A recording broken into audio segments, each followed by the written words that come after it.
Hello student, आप सभी का स्वागत है हमारे चैनल YRS क्लास में। आज के इस वीडियो में हम विषय हिंदी में 6 नंबर का बहुत ही महत्वपूर्ण प्रश्न पूछा जाता है। आज की इस वीडियो में आप लोगों को पूरा बताने वाला हूँ, जिससे कि आपको पूरा 6 नंबर मिल जाए। तो स्टूडेंट, ये है परीक्षा का पेपर पिछले साल का। सबसे पहले ये जान लेते हैं कि परीक्षा में प्रश्न कैसे पूछा जाता है। अब प्रश्न नंबर 8 पर ध्यान दीजिएगा। प्रश्न नंबर 8 में का, खा, गा 3 प्रश्न है। पहले प्रश्न कहा जा रहा है कि हास्य अथवा करुड़स की परिभाषा उदाहरण सहित लिखिए, 2 नंबर का प्रश्न है। दूसरा है रूपक अथवा उत्प्रेक्षालंकार की परिभाषा उदाहरण सहित लिखिए, 2 नंबर का प्रश्न है। अगला है रोला अथवा सोटा छंद की परिभाषा उदाहरण सहित लिखिए, 2 नंबर का है।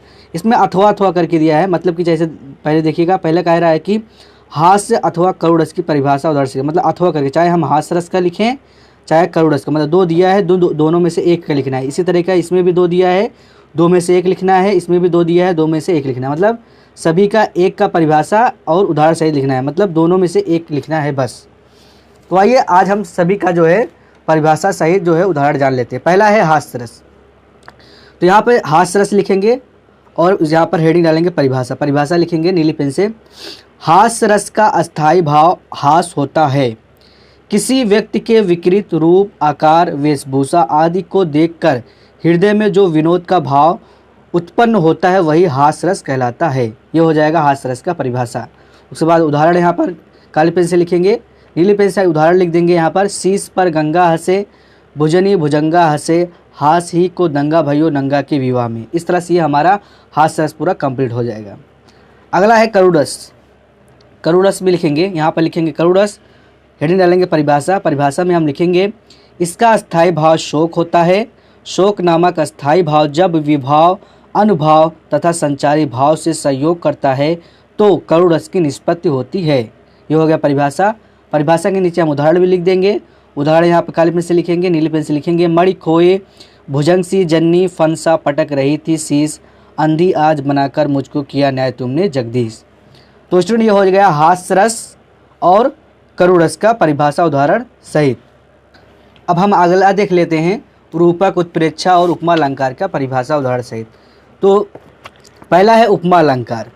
तो उपमा अलंकार यहाँ पर हेडिंग डालेंगे उपमा अलंकार। उपमा अलंकार की परिभाषा लिखेंगे, यहाँ पर परिभाषा काली पेन से लिखेंगे, उसके बाद नीली पेन से लिखेंगे। जब किसी वस्तु या व्यक्ति की किसी अन्य वस्तु या व्यक्ति से समान गुणधर्म के आधार पर तुलना की जाए या समानता बताई जाए वहाँ उपमा अलंकार होता है। ये हो गया उपमा अलंकार की परिभाषा। इसका हम उदाहरण लिखेंगे। उदाहरण यहाँ काली पेन से लिखेंगे, नीली पेन से लिखेंगे। राधा के चरण गुलाब के समान कोमल हैं। ये हो जाएगा उपमा अलंकार का परिभाषा और ये उदाहरण कंप्लीट हो जाएगा पूरा। अगला है रूपक अलंकार। रूपक अलंकार यहाँ पर लिखेंगे परिभाषा काली पेन से, उसके बाद इसमें हम परिभाषा लिखेंगे रूपक अलंकार का। जहाँ उपमेय में उपमान का भेद रहित आरोप किया जाता है, अर्थात उपमेय और उपमान में अभिन्नता प्रकट की जाए, वहाँ रूपक अलंकार होता है। ये हो गया परिभाषा। इसका उदाहरण में लिखेंगे हम। उदाहरण यहाँ लिखेंगे काली पेन से, नीली पेन से लिखेंगे। चरण कमल बंदो हरिराय। ये हो जाएगा रूपक अलंकार का उदाहरण। ठीक। अब अगला है उत्प्रेक्षा अलंकार। उत्प्रेक्षा अलंकार में देखिएगा स्टूडेंट, यहाँ पे इसको हम लिखेंगे उत्प्रेक्षा अलंकार, यहाँ पे काली पेन से इसको लिखेंगे परिभाषा। उसके बाद हम नीली पेन से इसका परिभाषा लिखेंगे। जहाँ उपमेय में उपमान की संभावना की जाए वहाँ उत्प्रेक्षा अलंकार होता है। उदाहरण में लिखेंगे, यहाँ उदाहरण काली पेन से लिखेंगे, उसके बाद नीली पेन से हम लिखेंगे। सोहत ओढ़े पीतु पटु, श्याम सलोने गात, मनो नील मन शैल पर, आतपी परियो प्रभात। इस तरह से उत्प्रेक्षा अलंकार का परिभाषा हो जाएगा और ये उदाहरण। ठीक। अब अगला देख लेते हैं रोला सोठा का। रोला सोठा का हम इस तरह से लिखेंगे। यहाँ पे हम लिखेंगे रोला, उसके बाद यहाँ पे हेडिंग डालेंगे परिभाषा। परिभाषा में हम लिखेंगे नीली पेन से। यह 4 पंक्तियों वाला एक सममात्रिक छंद है। इसमें 8 चरण होते हैं।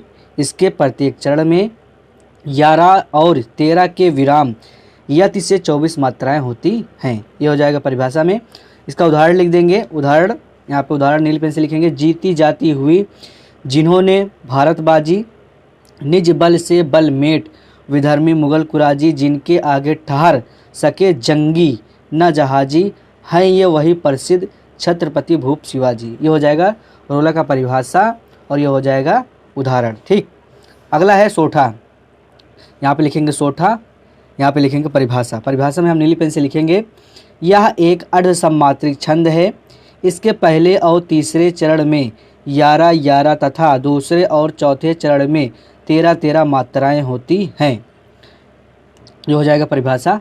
उदाहरण में हम लिखेंगे यहाँ पर उदाहरण में लिखेंगे नीली पेन से, जय ही सुमिरत सिद्धि होई, गणनायक करिवर बदन, करहु अनुग्रह सोई, बुद्धि राशि शुभ गुण सदन। तो स्टूडेंट ये हो जाएगा हमारा सोठा का परिभाषा और ये हो जाएगा उदाहरण। तो स्टूडेंट हमने आप लोगों को हास्य रस, करुण रस का परिभाषा उदाहरण सही बता दिया, रूपक उत्प्रेक्षा अलंकार का भी परिभाषा उदाहरण सही बता दिया, रोला सोठा उपमा अलंकार जो है उदाहरण सहित जो है आप लोगों को बता दिया।